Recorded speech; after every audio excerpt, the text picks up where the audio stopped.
Le Donny Show est présenté par LS Cream, disponible à la SAQ.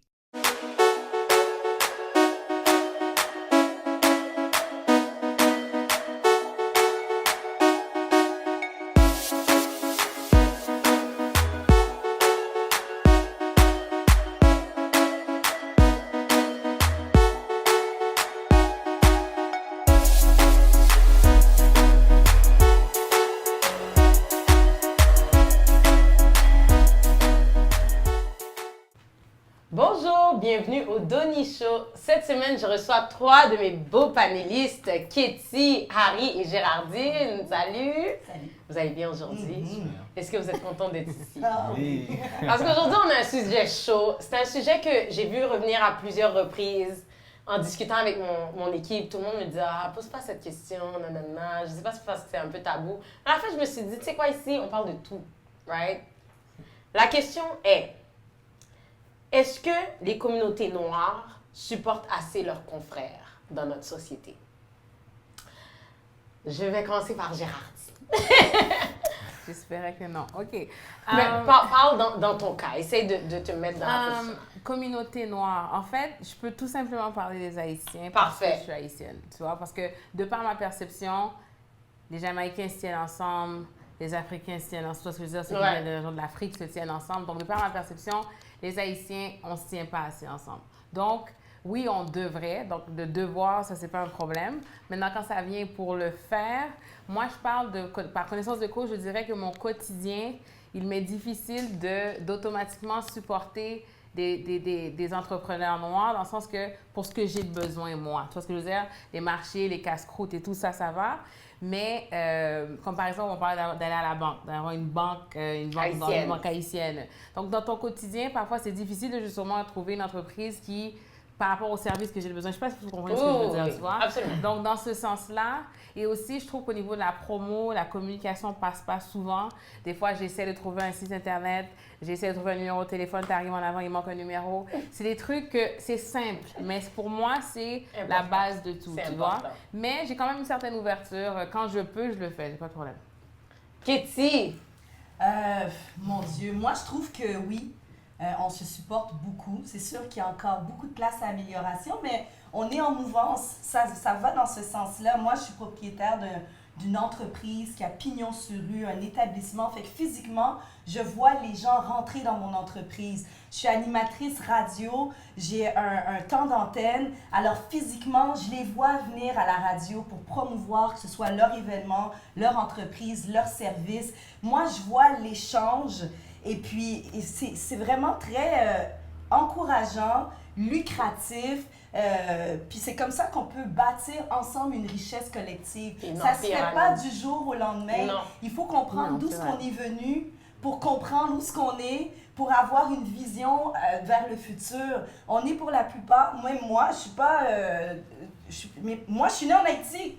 C'est mes enfants qui sont la génération d'ici. Alors, juste là, ça explique pourquoi on n'est peut-être pas à une vitesse de croisière comme d'autres communautés qui sont là depuis comme 5, 6, 10, 20 générations.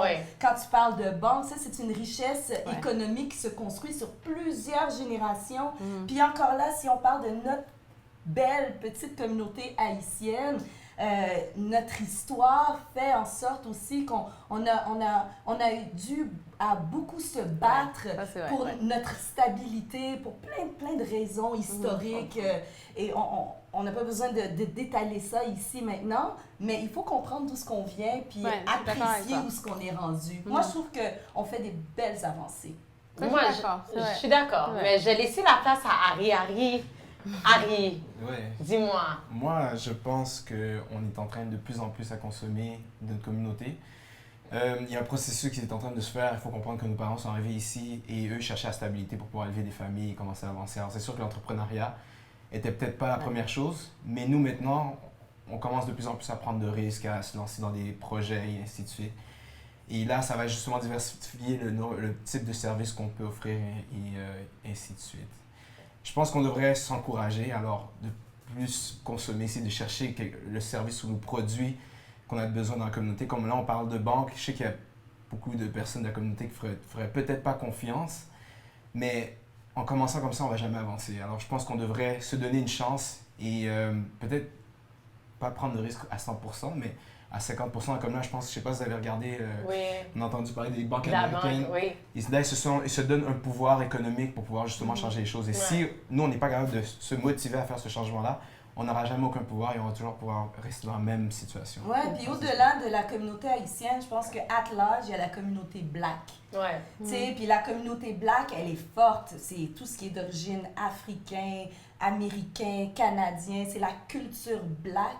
Puis je pense qu'on a beaucoup intérêt à voir ça sur une plus grande échelle, puis d'englober ça sur une richesse collective plus intéressante. Et de réinvestir dans sa propre puis si on doit se comparer, communauté, Géraldine, moi je regarde, j'ai des amis qui sont entrepreneurs d'origine jamaïcaine, puis ils ont le même discours que tu as tenu. Eux aussi ont encore du millage à faire, et même des entrepreneurs d'origine africaine, que ce soit du Bénin, du Cameroun, eux aussi, ils ont les mêmes défis que nous. Fait que des fois, on regarde le gazon du voisin, puis il y a l'air tout vert, mais ils ont les mêmes défis. Mais vous dites, c'est pas juste dans la communauté noire qu'il y a des défis, même dans les communautés italiennes et même dans les communautés juives, on pense que eux autres, ils se tiennent ensemble, mais eux autres, ils ont énormément de difficultés parce qu'il y a des gens qui coopèrent pas, il y a des gens qui veulent même pas. Mais il y a une chose que j'aimerais rajouter, c'est que oui, il faut faire affaire entre nous, mais il ne faut pas faire de compromis sur la qualité. Exactement. Alors, si on reçoit un service qui n'a pas été de qualité ou qu'on n'est pas satisfait, je pense qu'on doit se faire un devoir. Puis ça, c'est un devoir d'éducation aussi,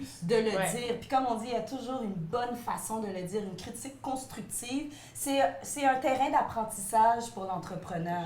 Tu veux rajouter quelque chose? Je suis totalement d'accord avec au niveau du service, comme on parle. Mais par contre, je trouve qu'il y a quand même cette chaleur-là dans certains commerces. Comme par exemple, ma cousine, elle va dans un marché haïtien.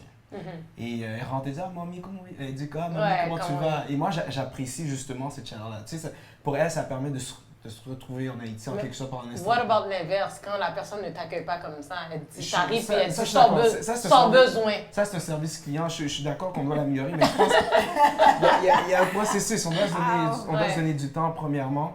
Et comme je dis, nous, en tant qu'entrepreneurs, on doit dealer avec la culture et aussi la culture du pays qui nous a acceptés. Absolument. Alors ça, on essaie de jongler avec les deux et c'est sûr qu'il y a certains Haïtiens qui ont difficulté à retourner justement, d'adopter la nouvelle culture, tu vois. Comme beaucoup d'Haïtiens veulent continuer à acheter des paquets de pâtés. Je voulais dire, en fait, mon positionnement, en fait, c'est que j'ai commencé par raconter un peu de ma perception, ce que je voyais et tout, mais aussi, il faut savoir que j'ai quand même une certaine ouverture. J'adore justement rentrer quelque part, il y a des Haïtiens. J'ai découvert un resto sur la rue, je pense que c'est Hochelaga, sur Ontario. La propriétaire, c'est une Haïtienne. Donc, on est arrivés, on était agréablement surpris. J'ai dit, il faut que je revienne à ce restaurant-là. Donc, pour moi, ça s'appelle Chez Chose. Merci. Free promo.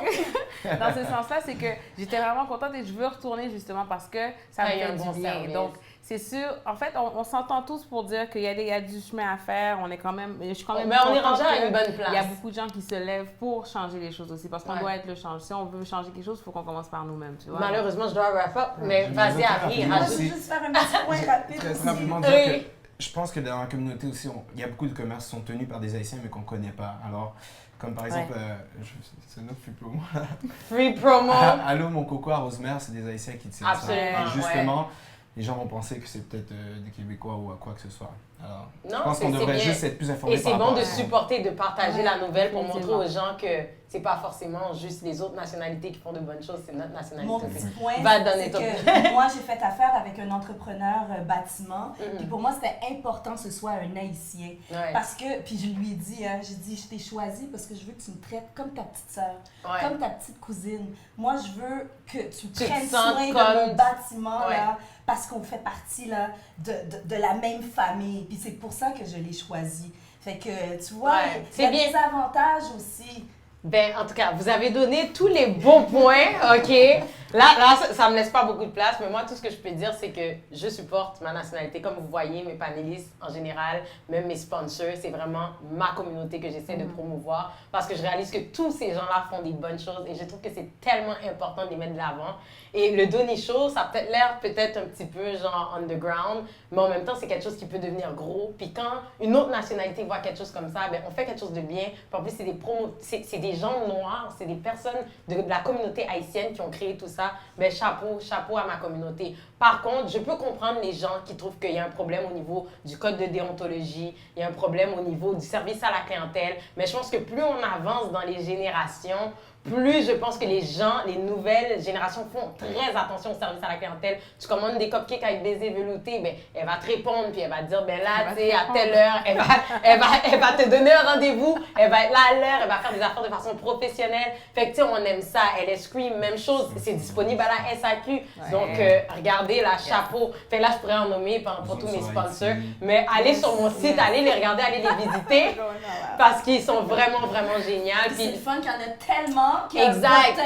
Il y a un beau tempo et non seulement il y aura plus de sponsors dans les saisons à venir, puis je prends vraiment prioriser les gens de ma communauté. Donc ça met fin à notre journey, mais sauf que je vais laisser Kitty dire qu'est-ce que tu fais dans la vie. Alors, mon nom est Kitty Antoine, Lady Special K. Je suis propriétaire d'une boutique lounge, espace de coworking qui s'appelle Espace Urbain Montréal. Vous pouvez me trouver sur espaceurbainmontréal.com. Alors, ceci met fin à notre émission. Merci d'être venus. Merci à tous. Merci. Je vous dis à la prochaine. On se revoit la semaine prochaine.